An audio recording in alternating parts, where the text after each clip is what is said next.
talk about your life. What's your relationship with your gadgets like? How's your C++ or whatever language? My C++ stopped around Borland 3.1. It's a compiler. Those words mean nothing to me. So I know more about programming than you, but my programming sucks. All right. So I'm not good at it, but it's like the children in 4th grade who can write their first 90-word essay are not James Joyce, right? But they know what James Joyce is doing. He's writing a book. So I feel like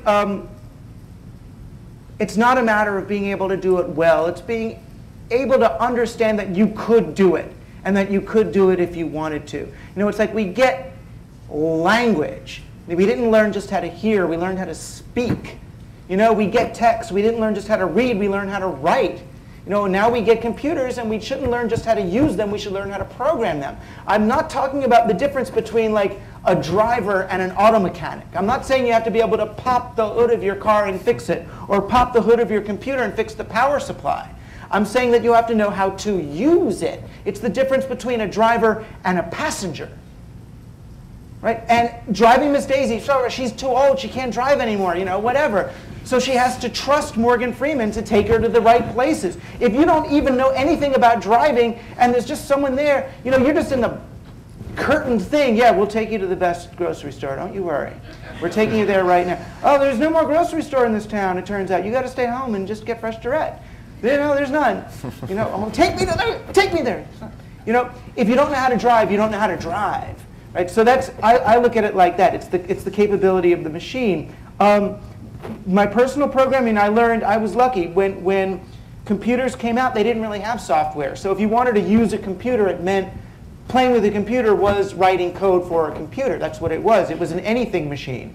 And I just thought that was cool. This week I can do whatever I want with this? Yeah. If you just learn this stuff called BASIC, you can make it do what you want. So then I understood when software started coming out, oh, look at these smart guys. They created this thing called word processing. So now you can emulate the function of a typewriter on a computer. You can emulate the function of a spreadsheet on a computer.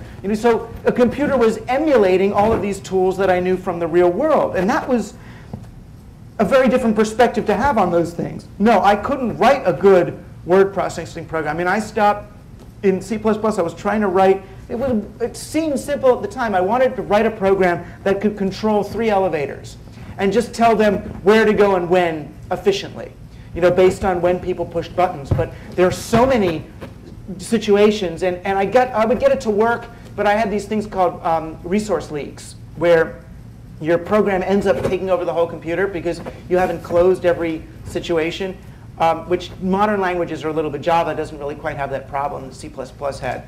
So I should learn Java. I stopped because for me, it wasn't about learning how to be a programmer. It was learning that the language was there, to understand how these languages work so I can understand better what is arbitrary and what's real.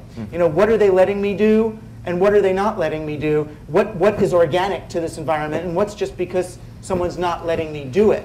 And it changes the way you look at those environments when you understand that they are constructed. But no, I'm not arguing that we all have to be great at it, although it would be good if some of us were. Just in terms of if you care. Global competitiveness, military preparedness. I spent time down in Shreveport with the head of what was then the Air Force Cyber Command. And he was arguing that he doesn't get any recruits who know how to program or even program ready. He's got tons of kids who want to fly drones and are great at that and twitch and blow things up, but no one who can program these things. Meanwhile, he says there's a good 1,000 to 5,000 programmers coming out of China for every one of ours. So he believes we're one generation away from technological inferiority. And when a group of Chinese kids hack into Chase Manhattan Bank or whatever and crash the thing, that's when we'll go, oh my God, we've got to teach programming in school. And it won't be for exactly the right reasons, but at least we'll be teaching it.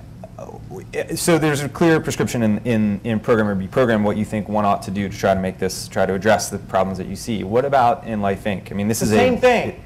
It's the same thing. Just start really small, assuming agency over something that matters to you. anything, right? The way to win is not to create, I don't think, is not to create the website that teaches everyone in the world how to do the system where blah, blah, blah. You know, I hear when anybody sort of gets the insight in terms of, oh my gosh, I see what's wrong, I see what's going on here, they want to create the meta-meta. You know, I'm going to create the website that aggregates all the people who are doing all the things that so everyone can communicate and find out around the world how we're all going to, no, no, no. Join a community-supported agriculture group. You know, it's that little. You know, I join a community-supported agriculture group in my community. So what is that doing? It is seizing the programming of my vegetables, right, from A&P, and now I'm bringing it into my own dominion. So now I know who makes my vegetables. And now I talk to them. Now I bring my daughter there, you know, once a month to help make the vegetables, because part of your share is actually contributing labor. Now my daughter knows the carrots come out of the ground instead of coming from a plastic bag with a bunny on it, right?